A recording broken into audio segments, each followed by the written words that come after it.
lock, and load. This is Steve Deace. The Steve Deace Show. And greetings. Happy Friday. Welcome to the Steve Deace Show, live and on demand. But let's face it, not really in demand. We're shocked that they're still paying us to be here every bit as much as you are. Nevertheless, we persisted. We can say she persisted, right? I mean, that can be our preferred pronoun. How do you identify today, Steve? Indeed. Nevertheless, she persisted. I'm Steve Deace. Todd is here with me. He doesn't know who he is either. Aaron McIntyre, he does know who he is, and that is the problem. And Not sure what that means, but I'm proud of it. It's multi-layered. It's yes. like an onion. It's four-dimensional is what it is. Four-dimensional chess, yes.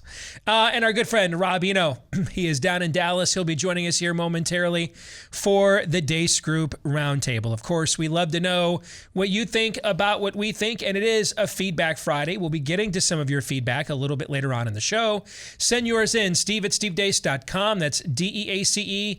Or like us on Facebook. Follow us on Twitter at Steve Deace Show. Follow Steve Deace on MeWe, Gab, and maybe one day, someday, Parler will return. YouTube.com/Steve Deace Show for clips of the program, or Rumble.com/Steve Deace. I mentioned it's a Feedback Friday. We'll get to your feedback next hour. But of course, you know what the first hour is on a Friday. It is time for the Deace Group.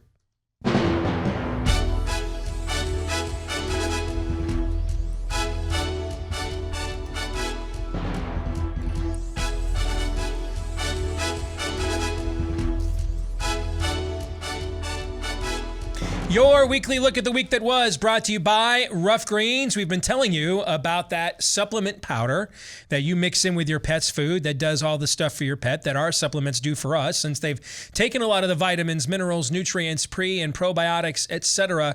out of our food for long shelf life, mass distribution and consumption. They've done it with your pet's food too, and Rough Greens puts it right back in there with this powder that you mix in with your pet's food. But you may be wondering, maybe our dog has higher standards than the Deace Dog Cap does and won't like it, so I don't want to risk it. Well, we have good news for you today. You don't have to. We're going to give you that first 14-day Jumpstart bag for nothing, for free.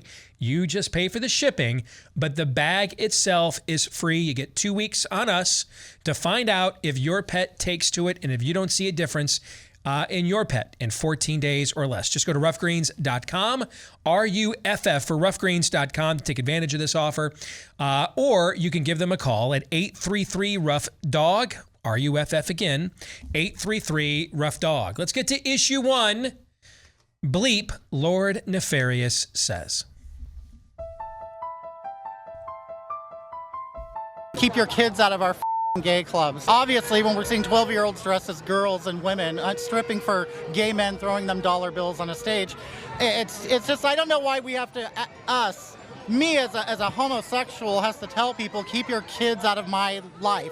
You know, keep your kids innocent and pure. What do you feel about the whole story hour, drag queen story hour? Oh, I think it's stupid. I think it's damaging. I think it will actually lead to more confusion of gay children. Growing up gay in a small southern town, I was lucky to have a wonderful and accepting family. I always struggled with the idea that I might not be able to discuss my personal life at work. Imagine my surprise when I was taking my oath at CIA and I noticed a rainbow on then-Director Brennan's lanyard. Inclusion is a core value here.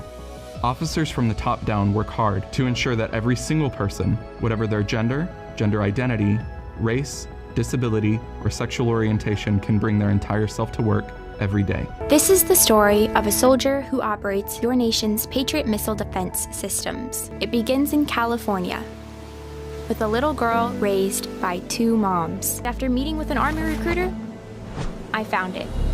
A way to prove my inner strength and maybe shatter some stereotypes along the way. I'm U.S. Army Corporal Emma Malone Lord, and I answered my calling. Today, racially or ethnically motivated violent extremists are the most likely to conduct mass casualty attacks against civilians. Specifically, those who advocate for the superiority of the white race. The threats posed by domestic violent extremism are often fueled by false narratives, conspiracy theories, and extremist rhetoric spread throughout social media and other online platforms. Would the administration offer any advice on whether or not to pay a ransom? So typically that is a private sector decision. Obviously, we have the acute issues with the Colonial Pipeline ransomware attack, but looking more holistically in a macro view, how does this speed up the efforts at DOE to move in more of a renewable direction, since this is going to have an impact on people at the pump? You know, if you drive an electric car, this would not be affecting you. How can you assure us that slave labor coming out of China, where genocide is taking place as we speak, are never a part of the climate solution in the United States? You're absolutely correct. It is a problem. President, do you believe enhanced unemployment benefits had any effect on diminishing a return to work in some categories? No. It is insufficient for us to simply focus on the more traditional masculine areas of the economy. Are you going to have everyone back in September, 100% in class, 5 days a week? I hope so. But again, we have not funded gain-of-function research on this virus in the Wuhan Institute of Virology. No matter how many times you say it, there was research. But is the mask going to be something we have with us in a seasonal aspect? You know, that's quite possible. Give everyone a sense of what the country is going to look like next Mother's Day. Well, George, I hope that next Mother's Day we're going to see a dramatic difference than what we're seeing right now. And there's some conditions to that, George. Of course, that video came before they got a call from the Biden White House that said, listen, we knew we were losing 30 House seats next year. Right now, we're looking at losing them all. We're going to lose every single damn House seat, all of them. So COVID, it was nice knowing you. Time to move on. Let's get to the opening question. Rob is the guest. As always, you get to go first. What was the best of the worst this week? Oh, I think the best of the worst was Dr. Rand Paul and Dr. Fauci going back and forth on the Wuhan virology lab. I mean, Rand Paul didn't say it in a succinct manner because there was a group that the NIH funded that then funded coronavirus research. Right. And it's the Planned Parenthood explanation we always get.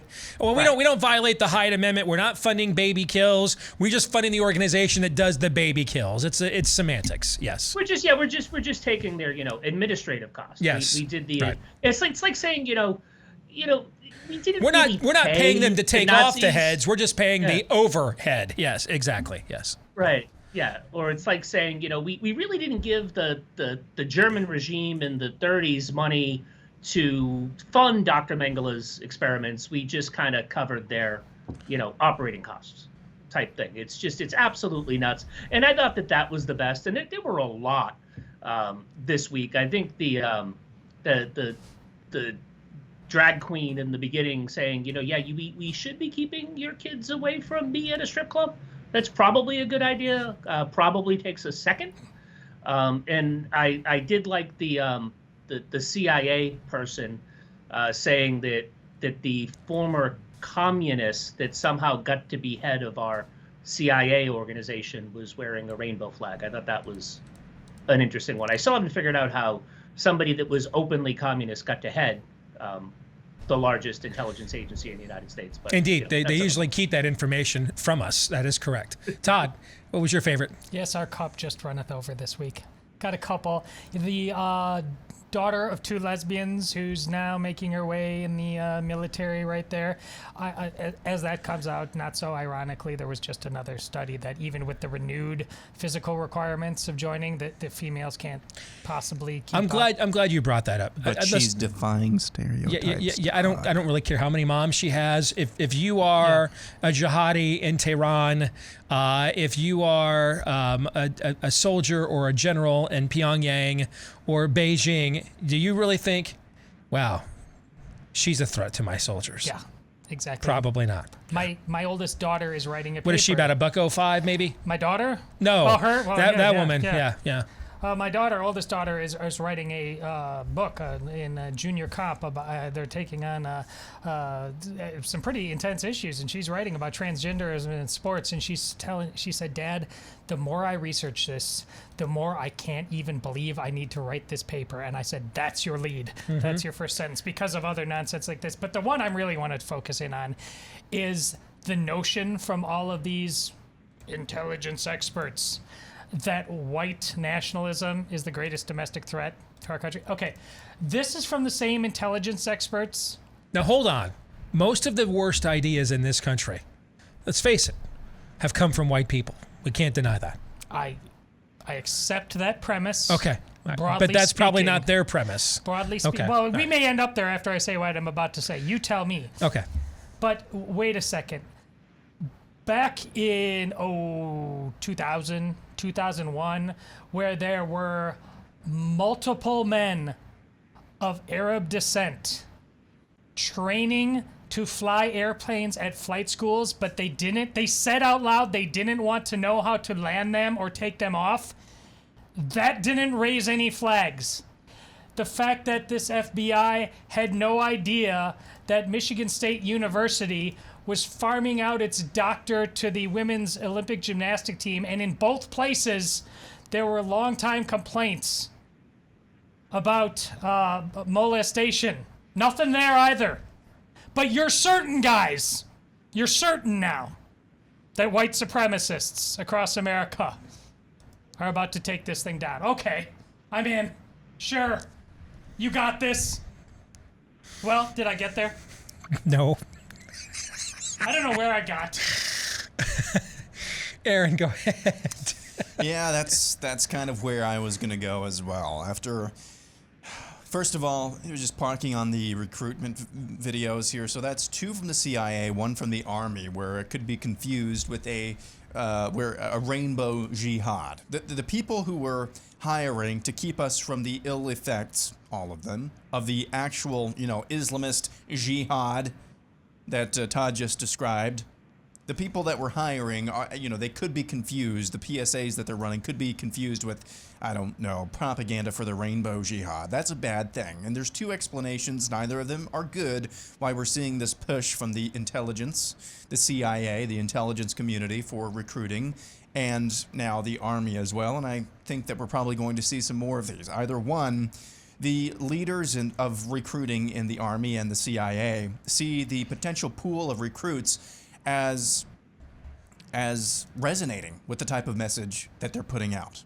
That's a bad explanation, because it means the people who are supposed to be defending our country don't really like our country whatsoever, at least what was left of our country. Or 2, the people in our pool of potential recruits for those agencies, for those institutions, don't actually fit what those institutions are looking for. I hear ya. Those are the two possible explanations for why we're seeing this recruiting push from those varied used to be illustrious, or maybe not so much in the CIA's case, institutions. But the thing that I wanted to, so as we're seeing these PSAs, we cut to National Homeland Security Director, the Attorney General, saying that white supremacists, in shorter terms, white supremacists are the biggest domestic threat to the country.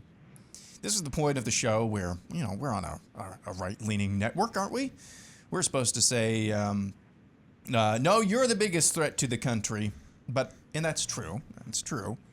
I think it was Jesse Kelly who pointed this out.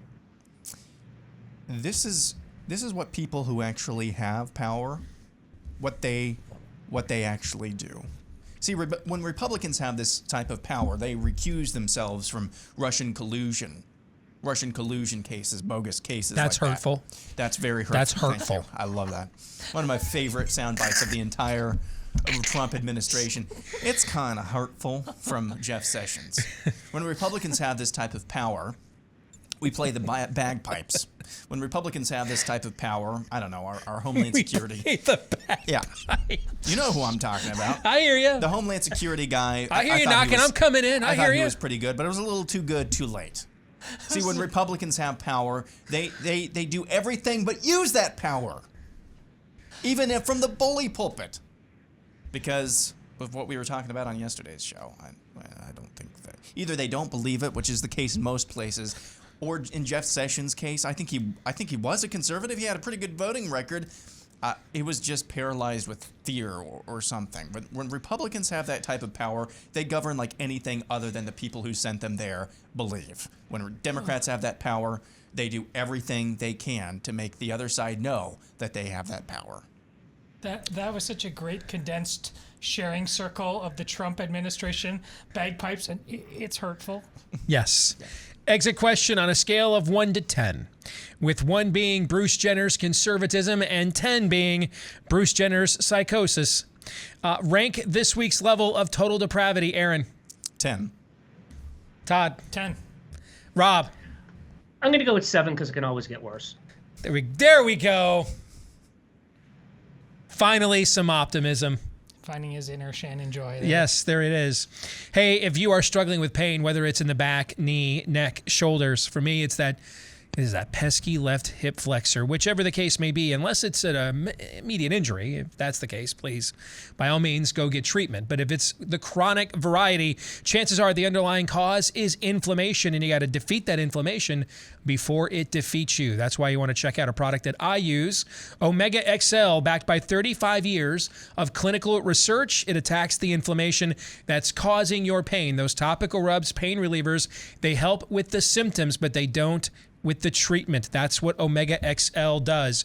If you want to give it a shot, right now we're offering it buy one, get one free. Buy the first bottle, they will throw the second one in for free for you when you go to omegaxl.com/Steve. That's omegaxl.com/Steve. Or you can kick it old school. Give them a call, 800-844-4888. That's 800-844-4888. Let's get to issue 2. Jimmy Carter 2.0. 2 weeks ago, Joe Biden gave his joint address to Congress where he boasted of vaccine distribution, a rampaging American economic comeback, stability on the global stage, and touted his efforts to reduce carbon emissions.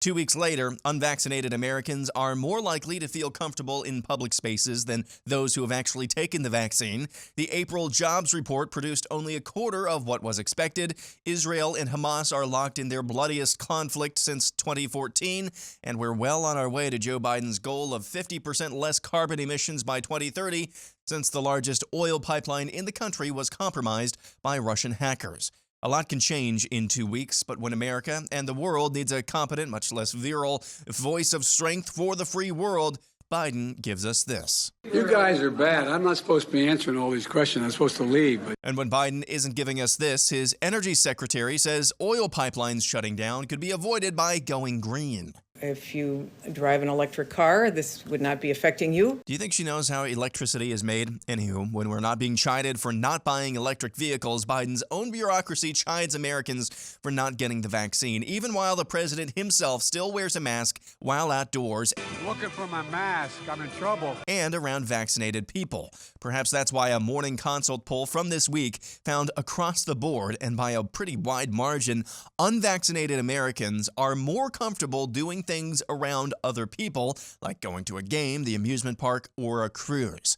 A lot can change in 2 weeks, but when America needs a calming presence, we get CIA and U.S. Army recruitment videos. I am a cisgender millennial. With a little girl raised by 2 moms. Growing up gay in a small southern town that could be confused for rainbow jihad propaganda. And while a real jihad threatens America's closest ally in the Middle East, the White House equivocates between that ally and her enemy. Since last week, he has directed his team to engage intensively with senior Israeli and Palestinian officials. A lot can change in 2 weeks, but let's be honest, nothing really did, and that's why we're here. I was born a small poor black gay child. Let's get to the first question.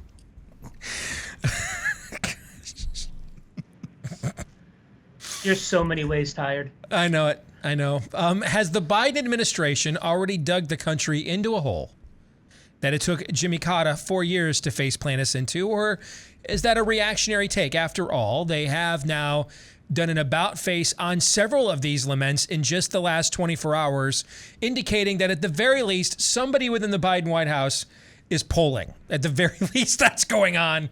Todd, what do you think? It's not an about face. It's a pause at best. And of course they've driven into that hole, but it's by design. Unlike with Jimmy Carter, the malaise speech that he's so well known for, well, there actually was sort of he wasn't wrong, but his messaging was just so the opposite of Reagan. Reagan was telling you too, America has some problems. But he said, hey, now that it ain't broke, that it can't be fixed if you do this and this and that. He was just the perfect messenger.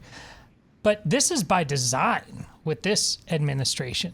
I mean, when he so openly says, yes, of course, I'm an empty vessel and I'm being, you can see the strings on me. That's all. Why didn't he just say that? They want it parked here. There have been multiple stories that have come out in news. I don't know if it's definitely the Atlantic, but it would be places like that or Slate. Stories that have been written about by the people who say what Jordan Schachtel has paraphrased now. This has been the best time of these people's lives. These people, and the columns, the articles are about how do we carry that forward? How do we live our lives that way going forward whenever the normal comes back? These people are the ones who are happy to see those gas lines. They want those to continue. They want to figure out a way that kind of thing is the next thing. They want the crisis. They need the crisis. They don't know what it's going to be. But do you think those kinds of people were shedding tears at the gas lines? They were clapping and saluting. The Green New Day is almost here. I can feel it. So, it's all by, just don't kid yourself. It's not an accident. Jimmy Carter may have just been bad at his job, naive. That's not what we're talking about here. I'm fascinated. I mean, when he says stuff like this, he's done it before, by the way. I'm not supposed to be answering these questions. Yeah. That's not the first time he said that. It doesn't it remind you a little bit of your grandpa? Yes. Who's kind of gone. Yep. And he's watching you while your parents are out, but he's not supposed to be driving. And you're like, come on, Grandpa, take me get some ice cream. He's like, I don't know, you're going to get me in trouble. I ain't supposed to be driving this car. You know what I'm saying? That's kind of what this is. Right? And that's by the dementia. It's okay, though. He's just only running the free world. That's this always is ridiculous. That's always, by the way, what you meant by the dementia. It was never like he's utterly, drooling insane. But even if even your distinguished grandpa, who had the war record, you got to know him at a certain point where, Grandpa, I don't know if you need those car keys anymore. When the guy, when Grandpa starts holding his eyelids up, that kind of stuff. Yeah. I mean, you don't want him to drive, do you? No. And I definitely don't want this guy driving. Aaron, what do you think? So I don't think that we're seeing Carter 2.0. I think that we're seeing Biden 1.0.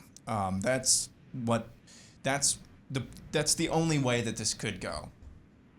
Jimmy Carter had some previous executive experience being the governor of Georgia, right? Yes. Okay. Now, Joe Biden has decades of experience, even some in the executive branch, not as the chief executor, but some in the executive branch. But it's where that experience is, Washington. How many decades has he been in Washington? Joe Biden is the living embodiment of something that I have brought up on numerous occasions. You see these late night or just comedy political shows on HBO like John Oliver, Last Week Tonight with John Oliver. And I haven't watched the show or clips from it for a long time, but it's the same refrain every single show that I see. He's great at diagnosing problems in society and in government, and really entertaining in doing so. But then when we get to the solution, it's always more government. Joe Biden is the living embodiment of that, because he is the living embodiment of progressivism, of the spirit of the age. A dead letter who was only foisted to power because of how terrible, I don't know in this case, but only foisted to power either by hook or crook. All right? He is the living embodiment of progressivism, a whitewashed tomb, if you will, who has had ample opportunity to fix problems, but has only seen his career increase and not actually fix any problems. So it's not Jimmy Carter. It's not Jimmy Carter 2.0. It's Joe Biden 1.0, because he is taking this to a whole another level. And if we're not careful, as I kind of alluded to in that level, we're not going to see another Jimmy Carter. We're going to see further and further worse versions of a Joe Biden. Since we're talking about ex-presidents, Steve, I have a question for you, and by extension, Rob, our guest. How much do you think Barack Obama is directly involved in this? Because part of me thinks... Mucho gusto. See, a lot of me thinks, of This course. is the third term. But Yes. there's another part of me that thinks there's a Jonah Hill this gift, because there was genuine spit and polish on the... I mean, they had their messes, but, the face... this thing is chaos. What happened in the last 48 hours is the David Axelrod wing of this stepped in and said, guys, are you freaking kidding me? When you say the adult, you may be talking about Obama directly. I might be talking about him specifically. Yeah. Imagine the Obama era without the charisma, That's the my polish, point. This is my point. the talent, the biography, the inspirational presence. Remove all of that and just go with a lot of the exact same ideologues. Ta-da! Okay? And so remove the pomp and circumstance and just go with almost the exact same ideologues and same kind of policies, but then advanced forward a few years to where the culture is now, and that's what you're dealing with right here. What do you think, Rob? Yeah, I mean, I think I was thinking when you guys were talking that this is the that movie, The Dave Presidency, but Joe Biden isn't actually in the basement after having a stroke, and his doppelganger isn't running the country. It's just him and his body that is running the country. But going back to Jimmy Carter, right? Jimmy Carter actually Trying to find my mask. Exactly. Hey, Jimmy Carter got Begin and Sadat, man, to Camp David. Exactly. That's what I was going to say. I think this is actually Instead of unfair to giving- Carter.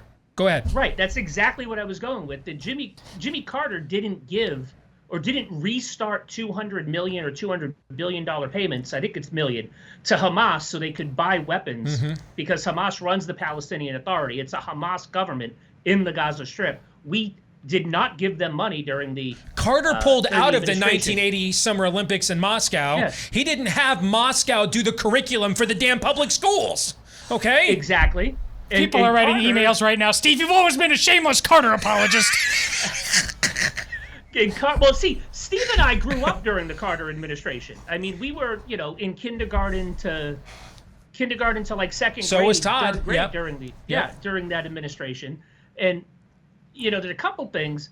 Carter also, a lot of people don't know, he's the one that deregulated the beer industry. The entire craft beer revolution, like the fact that you can get something other than Budweiser, Bud Light, Miller, and Miller Lite, is because Jimmy Carter deregulated the beer industry. I mean, he had deregulation tendencies as well. And I remember, and it's weird, and this is probably why I was a weird kid and ended up with what I'm doing.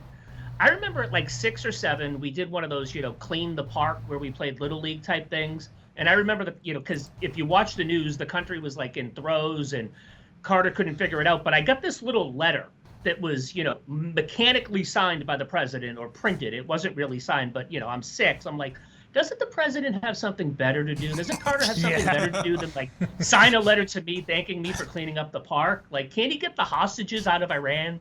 Like, I mean, but, that's just a Carter aside. And that's why I ended up where I am today. My 4-year-old wanted to know.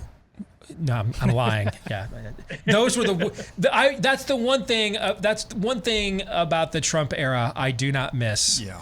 Our lefty blue check mark. My 6-year-old wanted to know. No, he's picking his nose. He didn't want to know, and he just ate his boogers. Stop, please, just stop this. Okay, let's get to the exit question, shall we? Biden has been president about 4 months. Let's fast forward 4 months from now to around, say, Labor Day.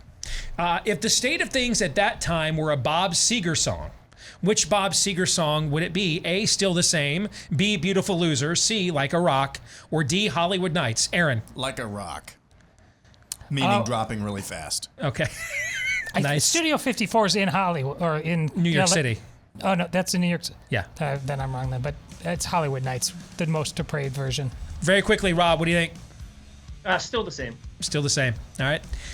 When we come back, mucho COVID lies debunkto, which we'll discuss next.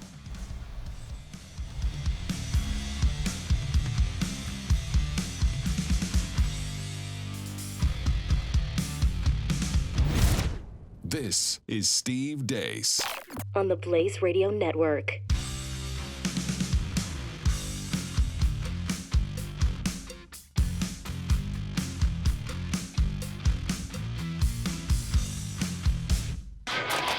With corporations meddling in our way of life more than ever before, canceling free speech, we need to support companies that support our values, believe in our Constitution, and one of them happens to be in an industry that pretty much all of us take advantage of these days. That's Patriot Mobile with the mobile phone industry. When you go to patriotmobile.com/Steve, if you make the switch today, you're going to bring your own phone. You can get 50%, not 15, 50% off your first 2 months plus a Patriot starter kit. All the details right there on my special page, patriotmobile.com/Steve. That's patriotmobile.com/Steve. Patriot Mobile uses all the same towers as the major carriers, so you get the same great service, but they've got plans to fit any budget, including multi-line discounts. They don't charge you hidden fees, and they don't donate their profits, the money you gave them, to the causes that hate you. So again, go to patriotmobile.com/Steve or give them a call, 972-PATRIOT. That's 972-PATRIOT. Get that 50% discount for the first 2 months and the free starter kit, and even a chance to win cellular service for life with the offer code Steve at patriotmobile.com/Steve. Again, that's patriotmobile.com/Steve. We welcome back our good friend Rob Eno as we continue on with our weekly look at the week that was. Let's get to issue 3 here on the Deace Group. What will be the next debunked COVID lie? 2 more CDC lies and or obfuscations were corrected this week. First, the admission, finally, that COVID-19 is an airborne virus, not spread through droplets or surfaces. That's something that's been known for quite some time now and mirrors other coronaviruses from the past. Then, the New York Times, of all places, humiliated the CDC, if that's even possible, when they released a story this week calling the CDC's guidance on outdoor spread a, quote, lie. The paper sourced the CDC as saying outdoor spread risk was as high as 10%, when the true number could be less than 0.1%. And then there's this from CDC Director Rochelle Walensky. The WHO said this is a pandemic the CDC delayed, not on your watch. Then it was about aerosols versus surfaces. And that was known, but it didn't come out with guidance until much later, really until recently. Now it's outdoor exposure. Could be 10%. The science really says 1%. You're very slow to go there. You're playing it too safe, and there is a cost that comes with that. Is it a cost that we should have to pay? You know, I want to be very clear about that last piece, which I think was on my watch. So the outdoor guidance. If you have a whole bunch of people piled on top of each other breathing heavily, probably not a good idea. Even if vaccinated. Why? When we see so few breakthrough cases, there's so few breakthrough cases. We need people to get vaccinated. You need to give them more carrots. Look at the science and say the risk is almost de minimis. Take the masks off, live your life, and let's see who gets vaccinated. Right. Your point is exactly where we are. What data do you have that suggests you need to go slow before you let people completely unmask and live their lives if they've gotten the vaccine? You know, I know you're waiting for the data to say it's safe, but what data do you have that says it's unsafe? Well, you know, we know. That clip that Aaron played yesterday of Andy Slavitt saying, frankly, I kind of think vaccinated people have waited long enough or something along those lines. Getting impatient. Yeah, getting impatient. Thank you. Andy Slavitt's now like, finally, man, I'm going every day. Yeah, I'm going on every cable news show now. I'm going on them all. I have to answer these stupid questions anymore that there's no answers to. Okay, so book me on every damn one. Hell yeah, we ought to get back to normal. All right, let's get to the opening question here, Todd. What will be the next debunked COVID lie, and why? Well, we kind of know, actually, don't we? It's the vaccination. Walensky said yesterday when essentially the Biden administration ended COVID in America yesterday, for all intents and purposes. Vaccine passport debate, everything. Because they said if you're vaccinated, you don't have to wear a mask anywhere. But then they were asked, well, what if people aren't vaccinated and they're not wearing masks? Can I get it? And she said, well, no, you're protected. You have the vaccine. It's the people who don't have the vaccine that aren't protected. Isn't that the point we've been making all along? for years and years and years on this entire debate. If you're vaccinated, like the whole thing with my kids got measles because your kids weren't vaccinated for measles and mine were. Well, your kid's measles vaccine must suck balls, okay? Must not work very well then, I'm guessing. She admitted this yesterday. So I guess that we already have the answer to this question, don't we? Kind of, from a certain point of view. I mean, I've said that same Everything is from a certain point of view, Obi-Wan. I've said the same thing to a doctor in the past. I mean, I've had these conversations, but here's the thing. She and her CDC, in the span of what, like a week and a half, have gone from you must mask children outside in summer at camp. Yes. At camp. And if they're heavy breathing outside playing soccer, they must wear masks. She said that too. Yes. So children, the least threatened of all demographics, she said, and within the span of a week and a half now, go back to normal. You can wear masks. You can take the mask off inside, everybody, if you're vaccinated. How do you make sense of that? Well, it's just all politicized. Well, here's the thing, and this was ultimately going to be, depending on how we got into this, my prediction for the week too. But the reason save your prediction. I'll come up with a different one. But the reason this is going on, because of what you said, they are genuinely concerned with the lack of vaccine efficacy. And still cases have gone down 76% in the last 14 weeks. The possibility for shedding and the injury rate as reported by VARS, they're concerned by all of that. And so honestly, this is how craven it is, and I'm speaking only for myself now, but by taking the mask mandate off, and it speaks to all the panic porn people hoping it comes true.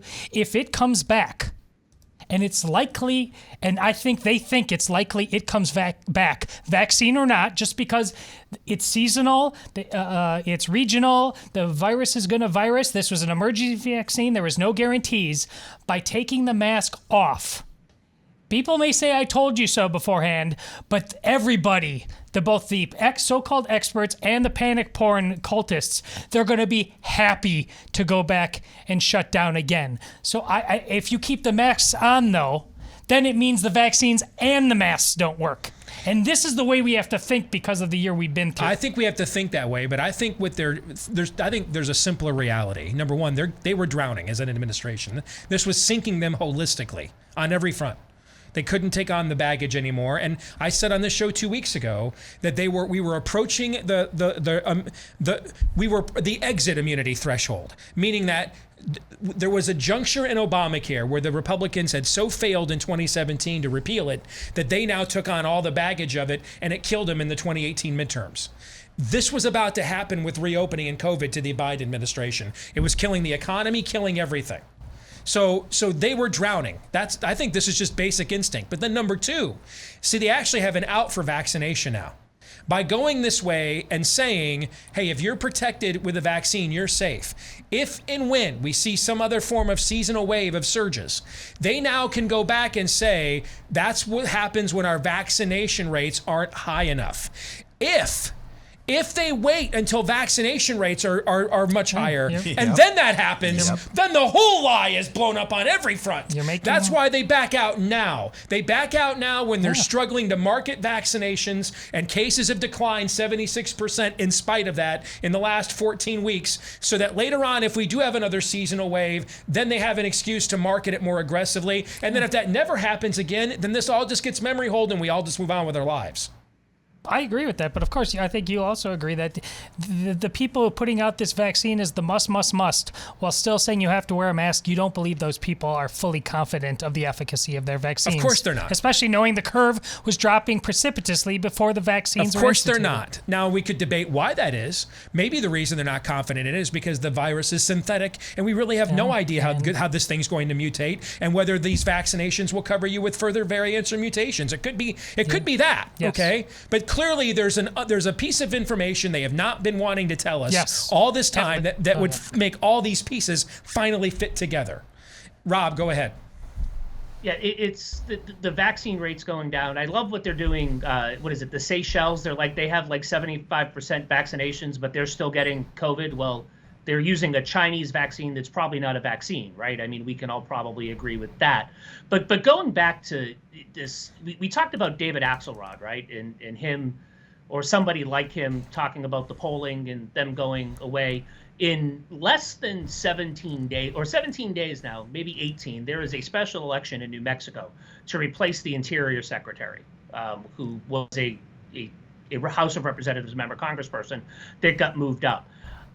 That could be the Scott Brown canary in the coal mine election. Good It's analogy. been Democrat for 10 years. Where Scott Brown wins Ted Kennedy's seat? Yeah. Right. And it's very, very... it's a very close district. It very much mirrors the national mood by a few points. If Nancy, we have six House seat difference. If they lose that and then they lose a couple more special elections, it could be crazy for them. But, we talked about David Axelrod and we talked about the polling, but that Chris Cuomo thing was like Chris Cuomo actually doing a random act of journalism to the CDC director. He did it. He did it yesterday. He did it to Andy Slavitt. Andy Slavitt a couple of weeks ago, he kept asking him over 4 times. He asked him, why am I wearing a mask if I'm vaccinated? Yeah, 4 times. Right. And is that what got her to change the CDC guidelines? And did I hear her, did she basically say that, well, you still could catch it outdoors if you were all crawling on top of each other? Yes. Like having an orgy outside? Is that literally what she was saying? I mean, is that what they think in DC is a normal everyday practice? Yes. And that's why you could possibly... I have all my orgies outside. Obviously. The whole it's aerosol actually infuriates me because, we've known this, like you've said, since last year when the ventilation inside New York City apartment buildings was the same, and people in New York City were like, well, I stayed at home. How did I get the corona? It's because it's airborne and it went through your ventilation system that you share with every other apartment instead of being outside. And the fact that it's an aerosol and the aerosols that carry coronavirus are 10 microns. And if you can see through a mask, it means that the smallest that you can see a void through a mask is 100 microns. And, I don't need the engineering degree that I got in school to realize that 10 is less than 100 and can pass through it. I mean, because that's why masks are ineffective for these types of things, because the particles are smaller. Right, it's airborne and the virons are too small. Correct. Yeah. Exactly. Aaron, quickly, go ahead. Yeah, that clip of Cuomo questioning Walensky was just earlier this week. There's no question that it was not Walensky's. I mean, does science change? That's one of the phrases that I love. The science has changed. Science is a process. It's not an institution. But of course, when you see science as an institution, of course, institutions change over time and apparently can change pretty quickly. Because earlier this week, it was like, don't go outside without a mask, even if you're vaccinated. Now it's do whatever you want except for fly without a mask. I mean, you can't. Science doesn't change that quickly. I'll tell you what science changes that quickly, brother, because I've worked in this industry for a long time. Sure as hell, political science changes that fast. Yeah. And it does when you've got the worst inflation on food since 1982. Hell yeah. Political science changes that fast. You got to hear this on that very note. We were just laughing, yesterday or the day before about the picture. We got 3 minutes. So Biden quickly. wearing masks. Yeah. Jennifer Jacobs, who we know, just reported. She's now a reporter for Bloomberg. Yes. Yeah. White House aide made an official announcement over the White House loudspeakers, quote, masks optional if you're vaccinated.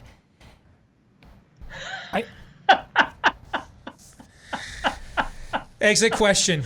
I'm going to put the over-under on the percentage of school districts that don't require masks for students this fall at 40%. Now, I think that number seems kind of low after what happened today. So let's move it to 60%. Taking the over or the under, Todd? Over. Rob? Over. Aaron? Over by a smidge, yeah. Yeah, I think we're all kind of saying that this thing, except for maybe the airports, is over, basically. Yeah. All right, quickly. Issue 4. How much longer is Dementia Joe going to last in the presidency? Rob, how much longer? The full 4 years, because like I said, we're in the Dave presidency. What do you think? I'm going to give it 9 months. 9 months from today or 9 months total? 9 months from today. So early next year. Yeah. Okay. Aaron. Fewer than 12 months. Okay. I'm on record already predicting I don't think he makes the year. So we'll see. Let's get to predictions. And Aaron, you get to go first. Go ahead. Hall of Fame game prediction. The Pittsburgh Steelers. 83 days away, brother. Pittsburgh Steelers will triumph over the Dallas Cowboys 21-7. Just making NFL preseason games. For Not just any preseason 83 game. days away. Gosh. That's what I do every year. Except for last Not year. 83 days away. Oh, yeah. No, I did that, I think, the very first year I worked for you. You hated you got that, to a second year. Which is why I kept doing it.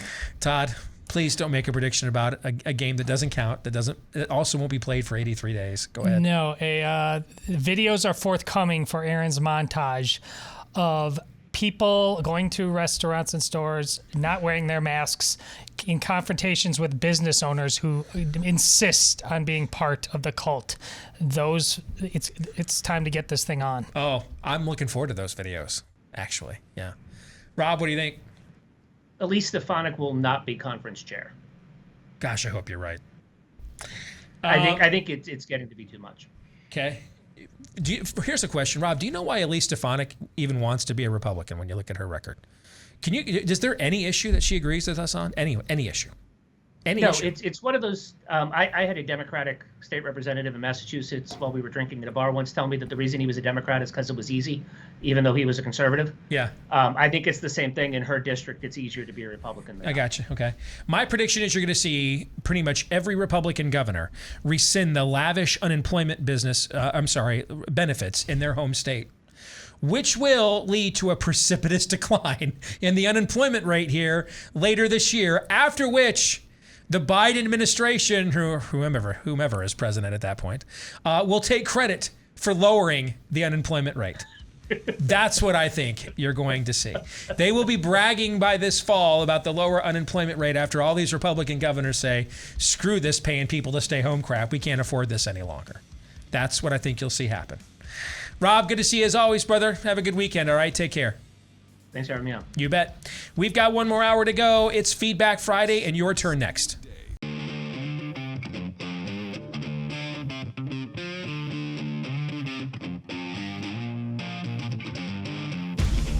Lock and load. This is Steve Deace. The Steve Deace Show.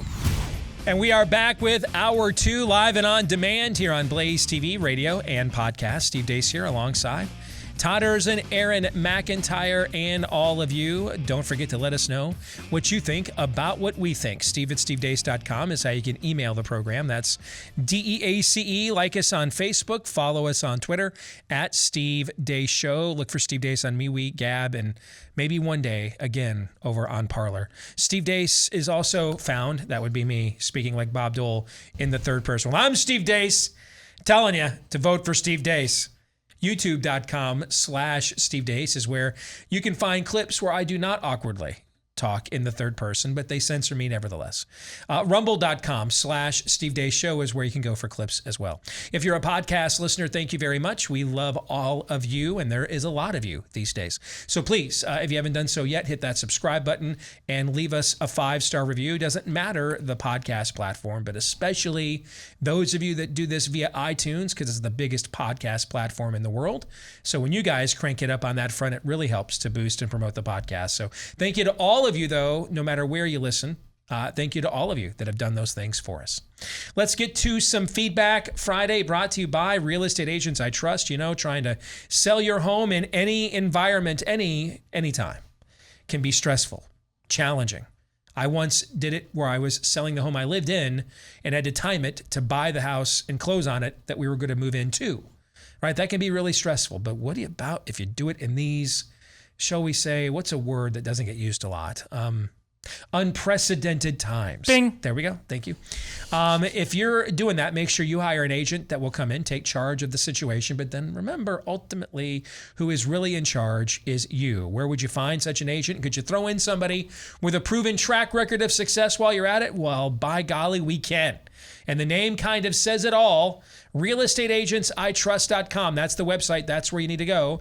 realestateagentsitrust.com. In fact, a lot of these agents are from this audience. That's how this entire endeavor got started, was linking trustworthy agents in this audience with trust-needing clients. realestateagentsitrust.com. All right, let's get to some Feedback Friday. You guys ready to do this?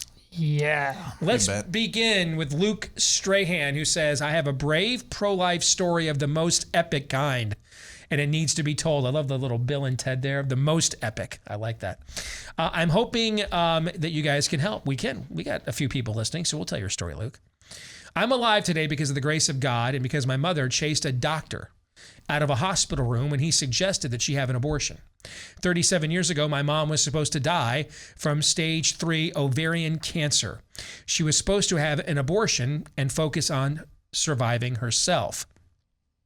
After 5 months of chemo and surgeries, while weak and sick, my mother still decided to give birth to me. She would go on to exhaust all medical options treating her cancer. She lost 90 pounds. With the cancer still spreading, the doctor sent her home to die with only a few weeks to live.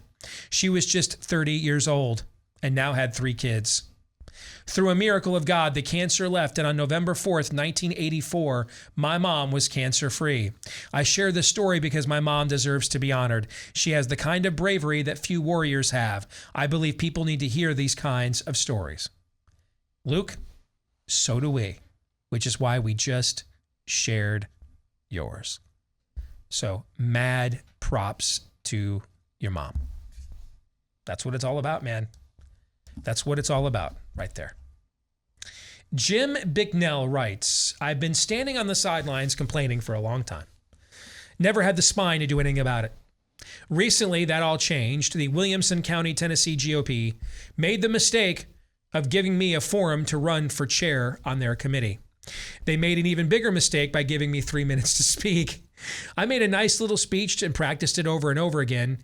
Did I mention I have a huge fear of public speaking?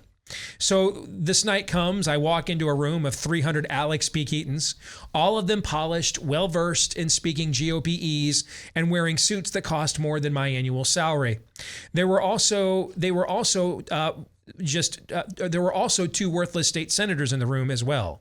I was 5th in line to speak, and all I kept hearing in my head was, what would Steve Deace do in this moment? Oh no, I don't like where this is trending. Uh-oh. Yes. This is about to take a dark turn.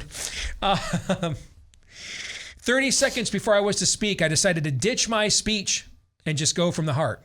Yeah, I'd do that for sure. Yeah. I went with my passion and what I know most about because of you guys. Masks. Particularly the evil of masking our children.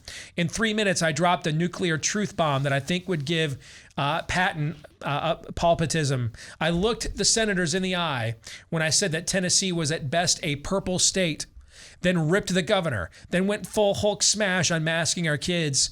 I even got a heckler, which made me even more determined. Now we're talking. This wasn't about getting a vice chair. I hate the GOP. This was about getting out a year of aggression on a room full of spineless twat waffles. Can we say that? Is that okay? Let me do some Googling. I think it's okay. I want it written into like the Declaration of Independence at this point.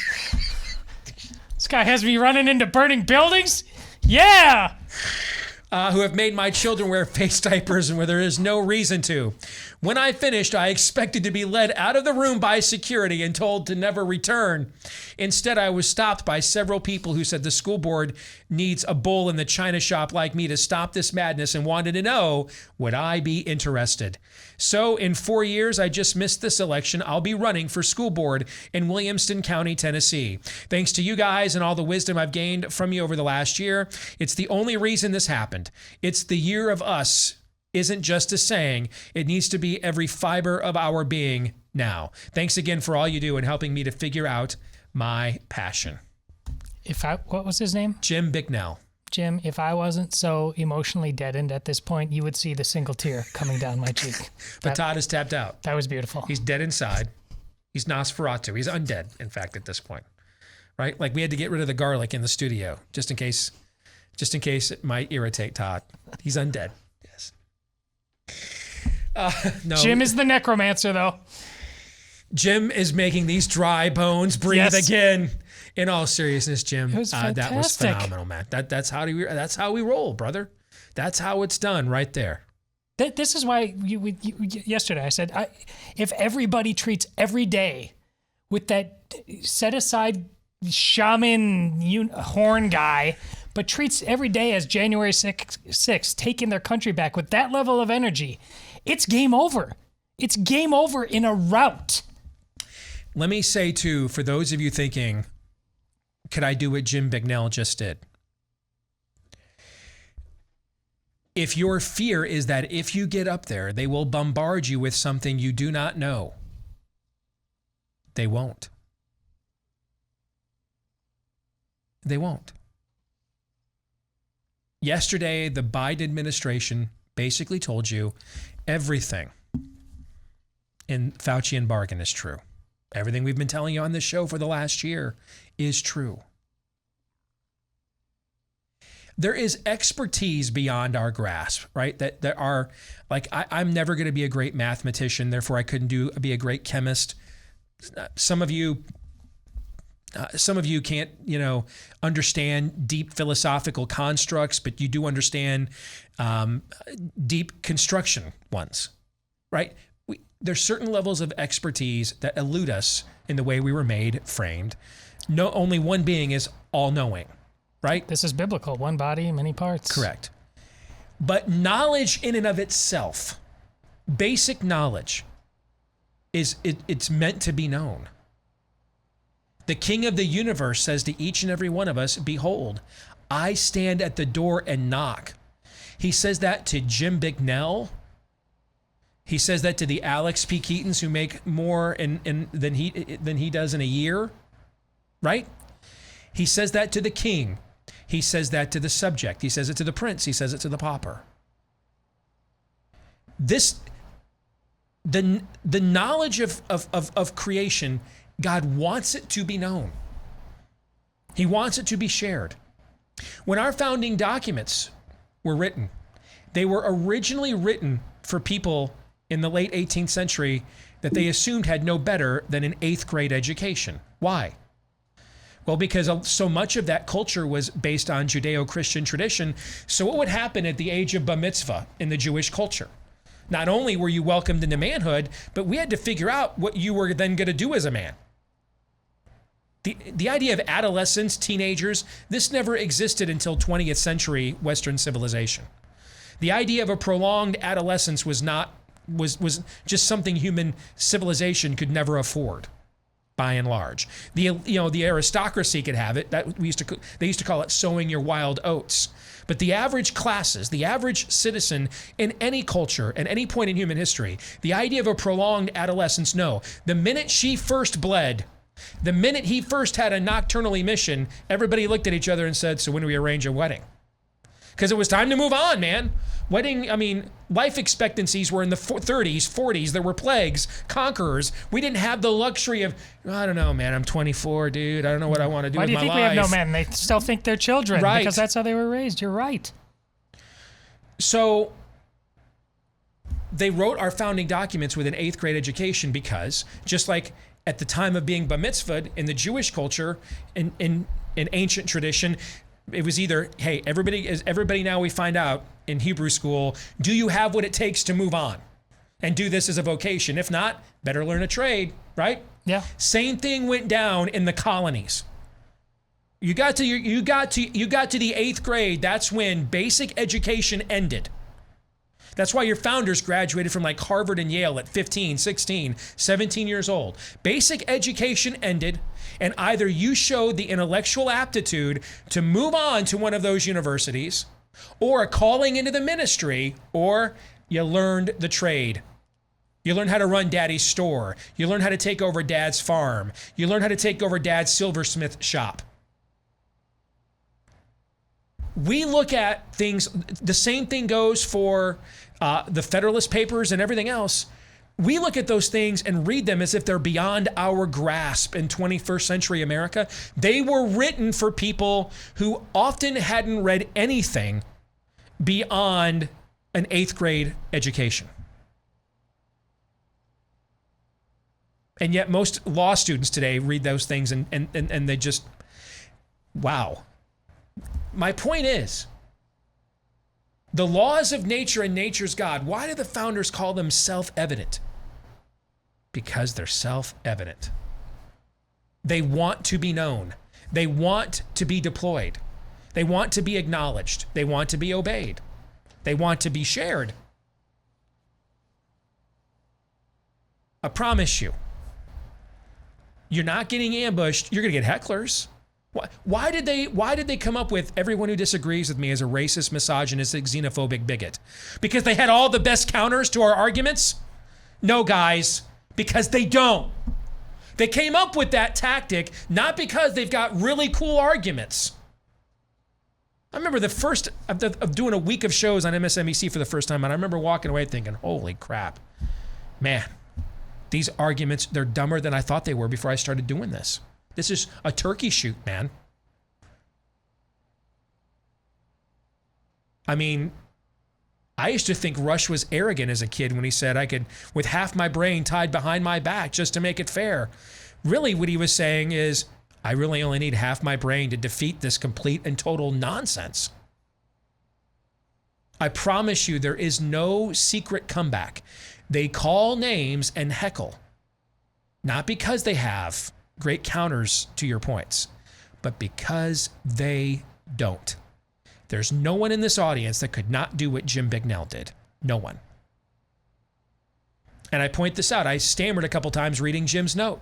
There were a couple spelling errors in there, a couple typos in there. Pardon me, Jim, I don't mean to embarrass you. Dude, I have spelling errors and typos. That's why Todd edits my stuff. My point is, though, Jim will tell you.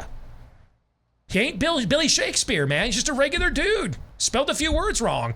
So in the middle of reading it, I had to decipher what I thought he was trying to say. In other words, everybody in this audience can do what Jim Bignell did. You see my point? Oh, yeah. Everybody could. The one point that I just want to echo, because you made, you won't be bombarded with things you haven't heard before. But as Steve said, the name calling, you will be bombarded, and that's still a win because you're drawing them out. Steve, you want people to see all they have is hate. Yes.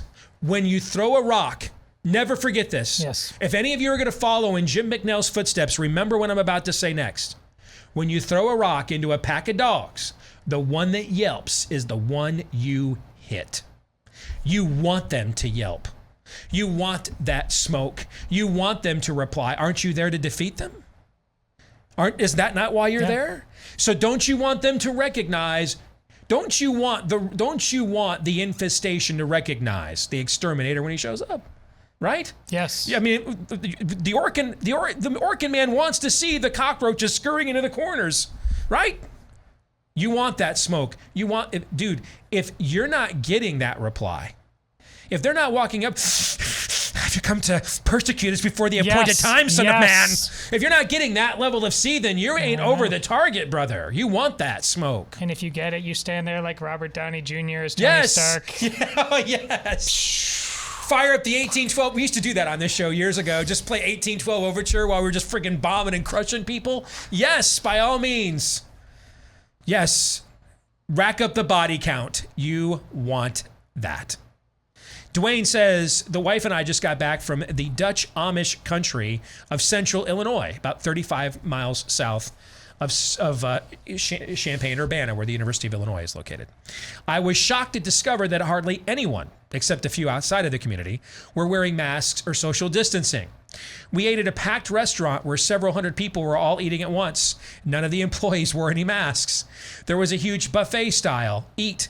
And still nobody wore any masks. This is a community of around 4,500 Amish. I was thrilled to discard my mask for the whole day. I live in the University of Illinois University community where not wearing a mask is employment suicide. I talked to a few of them and asked about COVID and masks. They said none of the Amish have worn masks the entire time. I said, how does this fly with state officials? And they told me the state health officials know better than to bother them about things like this. I drew my own conclusions from that statement about my community versus the Amish. Now, I want to make a point of why this is vital. So one of the disputes, of course, and this is, Todd will enjoy this for a minute. When you democratize yourself as a movement at an institutional level, which is what the Protestant Reformation did, When you democratize yourself at an institutional level and say, when the folks over there in Rome color outside the lines, we don't have to listen to them anymore. Well, therefore, it is just a natural, if you take this to its most logical conclusion, I just apply this to every church institution then, right? Every time they color outside the lines, I don't have to listen anymore and just go start my own and go do my own one. So we've been reforming and splintering and schisming ever since, okay? One of the main internal arguments that came up amongst the first era of Protestant reformers was cultural engagement, which is ironic because it was also an argument that was held within Catholicism in the Middle Ages. That's where the monastic movement and those sorts of things came from. And so there was a group of people within the Protestant Reformation. They were known at the time as Anabaptists. They are now the Mennonites and the Amish and groups such as these are descendants of theirs. That they basically believed that since God's kingdom is not of this world, they're really not to be concerned about the affairs of this world. And so they just largely divorced themselves from it, because there was no point to engaging the culture. Now stop and think about this for just a second. Centuries later, it is the traditions who decided that they weren't being called for any sort of cultural engagement, that the culture is afraid to engage. And it's the churches that come from the traditions that said, no, clearly we are to engage culture. Christ himself engaged the culture. The disciples engaged culture. Church fathers, Irenaeus, Eusebius, Augustine. Go to Nineveh. Yeah, Jonah, thank you, engaged culture. One of Augustine's seminal works was The City of God. It's essentially laying the groundwork for rules of engagement, what to do and what we can't do, and how do we maintain our distinctiveness while also engaging the world. And yet, it is the descendants of those churches that dutifully said, yes, yes, master. Yes. What is thy bidding, my master? Shut down? Don't preach? Yes, master. We will shut down. We don't need to see any medical evidence. Just tell us what to do, master state. We will shut down. We bow the knee to you. It is the descendants of those Protestant denominations that said cultural engagement was inherent to our calling. It is their descendants who assumed the position for COVID stand. And it is the descendants of the denominations who said they had no business crossing swords with the cultures of this world, that were never even tempted to do so. To the point, and the state so understood that trying to get them to was so futile that there was really no point in even going there with them. That'll preach. See what I'm saying with that? Oh, yeah. Is that the way this is supposed to work? I don't think so. So are we so relevant that we're relative? We're so connected to culture, we're copulating with it. We're one with it. Something to think about. Lisa says, I've had a question running through my mind about motivations and good deeds. I was in line at the grocery store waiting to check out. The woman in front of me was trying to pay with a SNAP card. That's food stamps, right? Is that the SNAP card? Oh, I have no Aaron, idea. look that up. I want to make sure, but I think SNAP card means food stamps. That's correct. Yeah. Okay. The one in front of me was trying to pay with a SNAP card that didn't have, back when my mom was on food stamps, she didn't have SNAP cards. She had to literally pull out food stamps out of her purse. The woman in front of me was trying to pay with a SNAP card that didn't have enough funds in it for her to purchase. She was taking a good bit of time trying to figure out what was going on. I was not patient. To speed up the process, I told the cashier I would pay her balance. I was thanked But did I do a good deed? Now, 2 people thought I did. I was just in a hurry. I heard the part of your show that talked about motivations recently, and I felt a little convicted, and I'm not a believer in coincidence. First of all, Lisa, you have demonstrated more self-awareness in this email than any elected leader has demonstrated in America that I'm aware of, with very limited exceptions, in the better part of my career. Fair? Yeah. Let's start with the good news. If that sounds like maybe the hammer's going to drop in a minute, it might be right. But let's start with the good news. It speaks well of your character that you're even asking this question. And that's not a platitude. That's straight up, sister. That you're even asking this is a level of discernment that just frankly the average American believer just doesn't achieve. Props to you for asking this. Now, as to your question, did you do a good deed because your motivations were bad? The answer is no. You did not do a good deed. However, and you're right, let me finish that thought.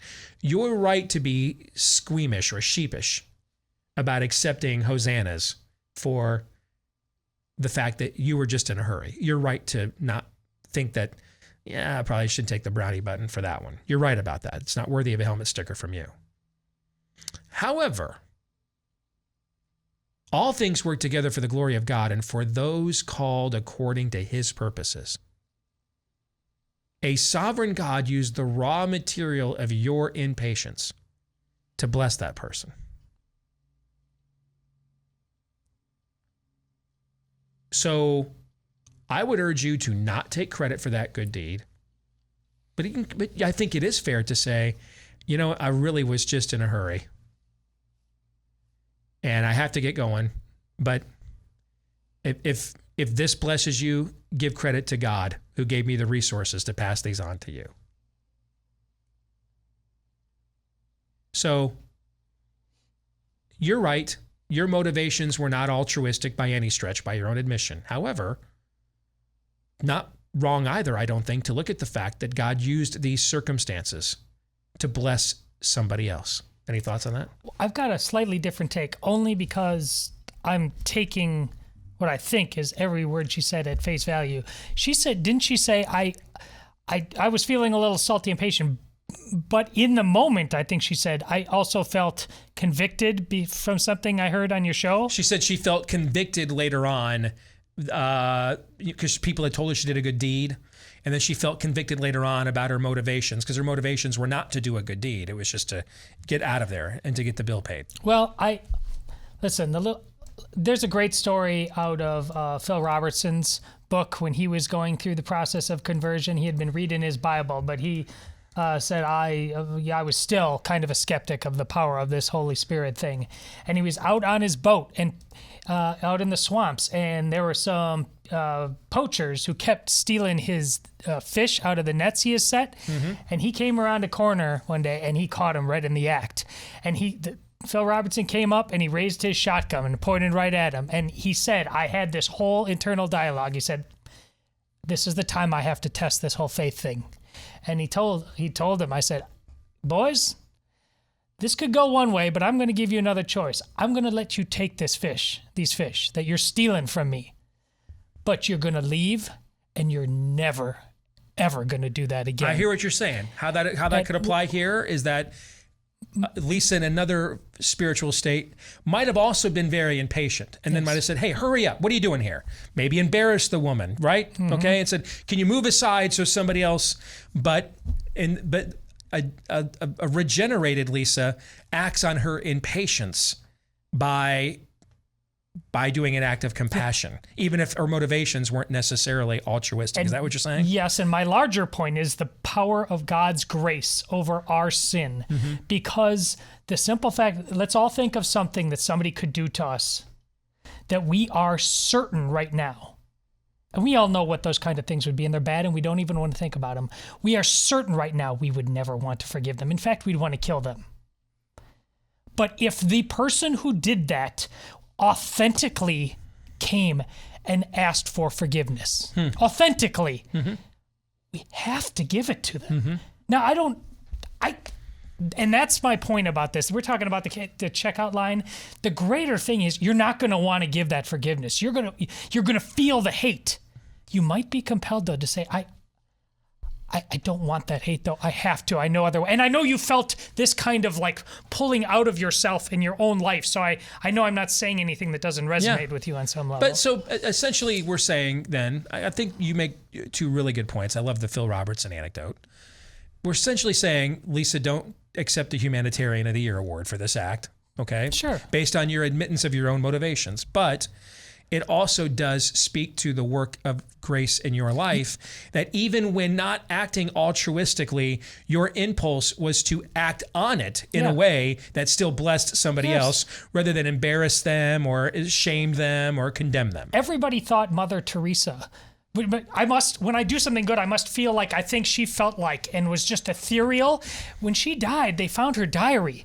She said, I felt like hell and the devil was taunting me all the time, yet I did it anyways. That's the battle temporarily that we face.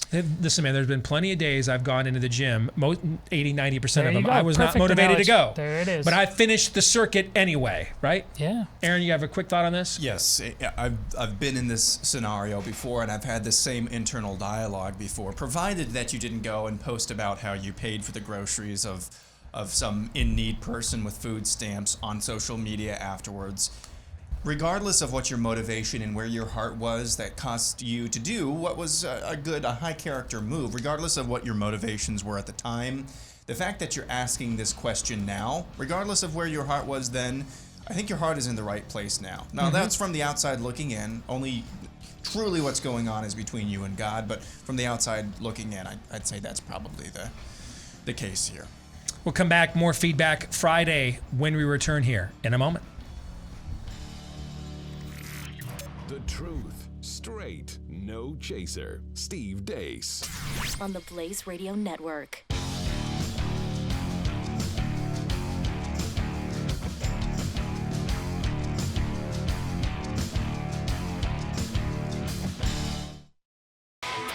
Somewhere out there might be one person who has not taken my plea, promise to try Built Bar, taken me up on it yet. If that is you,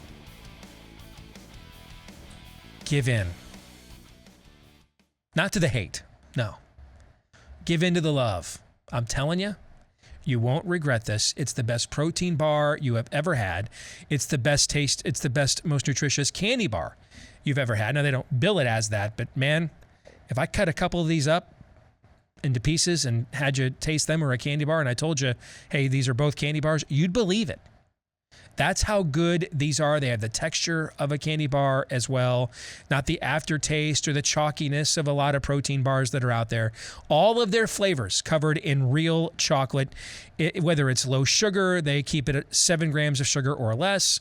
Low carb, most of these bars are 5 grams of carbs or less. A couple of the more decadent ones are like 7 carbs.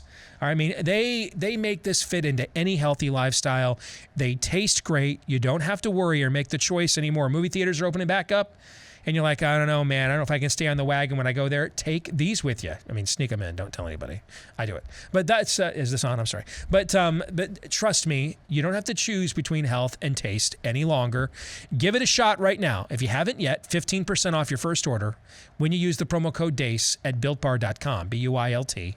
BuiltBar.com. If you've already tried them and you want to go back because your husband or wife ate them all, go to BuiltBar.com. You get to use that promo code as well.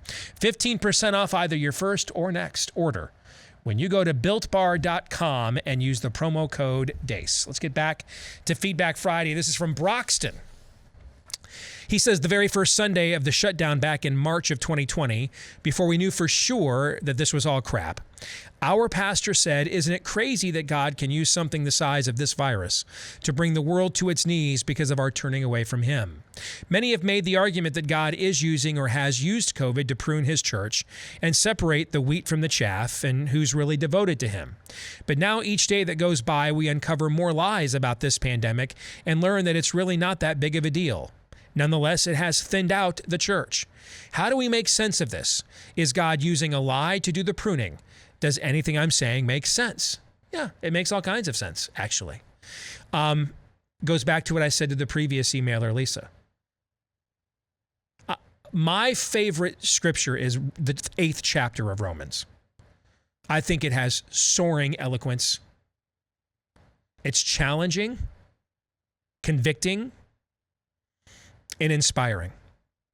And to me, the money line of God's sovereignty is all things work together for the glory of God and for those called according to his purposes. That doesn't mean all things work together. There's a lot of evil in the world, correct? Oh, yeah. Correct. Okay. All things work together for the glory of God, meaning that a sovereign God can use absolutely anything as raw material. You see this demonstrated, for example, in the life of Joseph in the Old Testament. He is thrown he's thrown into slavery by his brothers. And the father who loved him, who gave him the Technicolor Dreamcoat, thinks he's gone forever. Years later, they reunite. And it's now Joseph is the highest ranking public official other than the royal family itself in Egypt. And he is now in a position to save God's covenant people from a great famine. Now, along the way, Joseph was falsely imprisoned, faced other persecutions, but God used all of that raw material to mold together a sequence of events that put Joseph in place where he needed to be to continue God's prophetic plan. Did God order Joseph into those situations? Did God order Potiphar to lie about Did God say, hey, let me raise up a temptress to make a false allegation? That's contrary to the character of God. And why are we commanded not to bear false witness? Every one of those commandments is we're commanded not to act as God's covenant people in a way counter to God's character. We're to represent. We're ambassadors. We represent the character of the one who's in charge of us, right? But God used the conditions of this fallen world and redeemed them through the heroic act of Joseph later in life. I look in my own life. My own upbringing helped prepare me. Do we live in a period of time where we don't know what the truth is a lot? We don't know who we can rely on a lot. We don't know who we can count on a lot. Is that? To say the least. Yes. Holding on to the constants in life, the fundamentals in life in those circumstances, is it easy or hard? It's very hard at times. It's very hard. Where did I learn to do that? Because of the way I grew up. Your old man's supposed to be the rock, man. My old man waffled. Some days he was the rock. Other days he'd drop a rock on you. I didn't know which of these days it was which. Sometimes both things would happen within the same day. He could just turn on you like that. You know, like our politicians turn on us. Like today's ideologies just turn on us. Like our institutions have turned on us. I had to learn to hold on to who I was and what I thought and what I believed in an environment where everything around me was negotiable constantly, interchangeable constantly. That helped prepare me for, I had no idea, living in the basement on Royal Oak Street in Wyoming, Michigan, wearing headphones and listening to WLAV-FM so I don't have to listen to whatever is going on between Dave and Vicky upstairs. I did not know at that moment, listening to Susudio for the 15th time, okay? I didn't know that moment. It made no sense to me. I questioned, does a God even exist that would allow people to live like this? I had no idea that those moments God was going to redeem and use that kid in that basement bedroom at Royal Oak to do the kind of stuff I get to do by his grace now. So that's what it means. All things work together for the glory of God and for those called according to his purposes. Now that's key, because therefore don't do evil so good may come. Because if you're not called according to his purposes and you go out there and do evil, you'll just enjoy all the consequences of that evil, and there will be no redeeming of it. So don't test fate. Don't tempt God. But know that if you are in circumstances beyond your control, evil is being done to you. Or you've done evil to others you regret and you don't know how to make up for it. That a sovereign God does know how to do that. A sovereign God does know how to redeem those circumstances. So no, Broxton, that's not senseless at all, brother. That's a great question. That's a great point. David says, I ran across this horror on a local Presbyterian church pastor's Facebook page.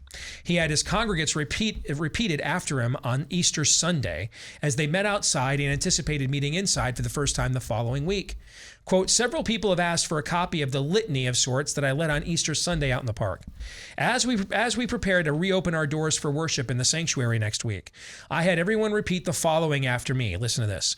When I come to church, I will wear a mask the whole time, covering my mouth and nose, not around my chin, because mammals don't breathe through their chins, and I am a mammal. I won't grumble. I won't complain. I will wear my mask, even if I am fully vaccinated, because I care about my friends at church. I will wear a mask until Dr. Fauci tells me not to.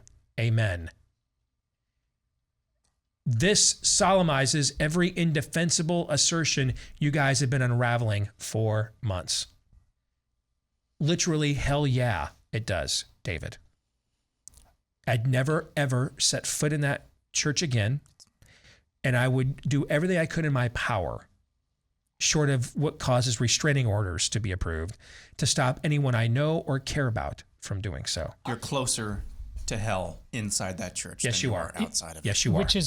Which is why I fully expected you to have another line, like he was saying that to make the point. Mm-hmm. That was authentic from a pastor. He wasn't trying to make a point of a false gospel. No, he was saying, did not see that coming, that was going to be that full-throated. I mean, I get people imply that. Pastors have said, just follow the rules. I'm so used to that. I did not expect that pastor to be that aggressively in hell. My God. Give him credit. Most of the time, wolves in sheep's clothing don't take the sheep's clothing off. So you just keep falling for the scam repeatedly. Give this one credit for showing you the fangs, and now you know, flee. Taylor Yancey says, my question is centered around conservative Christian men. I'm a mid-20s female, and I'm really involved with my church/faith, and I'm really interested in politics as well. I'm really independent. I paid my student loans off on my own, and I bought a house last year. I've been really discouraged because I don't ever seem to interest any guys in my circle, and I'm not sure what else to do. A lot of my girlfriends similar to me feel the same way. I know the Christian faith and conservatism aren't popular with my age group, which makes it harder too. I don't know if you, Todd, or Aaron have any advice. Having a family is important to me because I think more than ever, it's critical for people like us to raise more people like us to go into the world and push back on this insanity. I don't know what to tell you, Taylor. I will say I have run into, there are women I'm close to personally and professionally in their 30s and 40s who are definitely not unattractive, who and professionally successful, who have struggled to find men worthy of them. I went and spoke at an event in South Dakota a few weeks ago, and one of the gals, a pretty gal who was helping to organize the event, probably in her mid to late 30s, also had struggled to find a husband worthy of her. I have run into this in lots of places, let alone in your 20s. And I don't know what to say other than I'm sorry. This is a chronic problem. I mean, if you look at our census data, the average 25-year-old male in America, for the first time in the history of this country, is more likely to be living at home with a parent than living in another home married to a woman with a kid. That's death of the West kind of stuff, you know? So, Aaron, do you have any thoughts on this? Unfortunately, I would say a variation of that, and I don't know. I'll say this, and this is not meant to sound anything short of encouraging, because I know a few women as well who are in the same boat as you. There's no magic formula for cracking the code, if you will. I would also say that on behalf of my species, of my age demographic anyway, sorry for the arrested development. I'm sorry. I know a number of Christian men who are either complete wussies, soft-headed wussies, or are just arrested in their development. So I would say this, though. You sound like you have a great head on your shoulders, so you probably don't need to hear this. Never, ever, ever, ever, ever settle. I was a bit burnt out on the dating thing a few years ago. All of a sudden, I decided to try to go for it again, and I met Bella in early May of 2019, and we were married by the end of the year. So I would say, don't give up, never give up. The desire to be married is not a bad thing ever. But I would also just remind you, never settle. I don't really know what's more there is to say. I know I'm closer to the age range, but I've just heard this story more and more. And maybe a few years ago, I would have said, well, you can try this app or this app, and there are some good apps to try out there, or getting together with anybody in your church who can help you, maybe set you up or anything like that. But I wish I could be more encouraging than that, but I would just say, know your worth, know your value, never settle. I actually have something really quick, Steve, about that. I think a lot of people, they listen, you don't want to be unequally yoked. But there's a lot of people that have a sense of this is what it's supposed to look and feel like, and grace catches that net. And you remember the stinky birth of the Lord in that manger. I used to tell my sister now she's happily married, but I said, you've got to be open to how love conquers all. You might see the tattooed guy who smokes, but that guy has been overwhelmed by the grace of God. And if you're not open to him, your heart's not really open. So I don't know if that describes you in any way. If you think it's got to look a certain way, open up your heart to greater possibilities. Maybe that might work. Hey, May 30th, June 6th, those are the next two dates for the Front Sight Firearms Institute's premier firearms and self-defense training. They do this on a 500-plus acre facility just outside of Vegas. This is what our colleague Daniel Horowitz, he's done this with his listeners on his podcast a few times now. He's a big proponent of this. If you want to take advantage of it, you can get up to 16 hours of firearm training on the range, up to 8 hours of intellectual training, how to learn and think about self-defense from a constitutional perspective. They'll do that for you in the classroom as well. Right now, they're offering 90% off the training. Now, you take care of your travel and accommodations, but 90% off the training for either the May 30th or June 6th course. If you want to get out there before it gets too hot in the summer in Nevada, go to the website, constitutioncoach.com. Again, that is constitutioncoach.com. Any final thoughts here today, gentlemen? We got about a minute. We did some fantastic Theology Thursday on a Friday today. Yeah, we really did. We're getting a ton of theologically oriented feedback on the program, and we love that. That's originally what we got into this business to do, is to take theology back into the mainstream. So we love that aspect. All of you have a great weekend. We'll see you again on Monday, and John 3:17.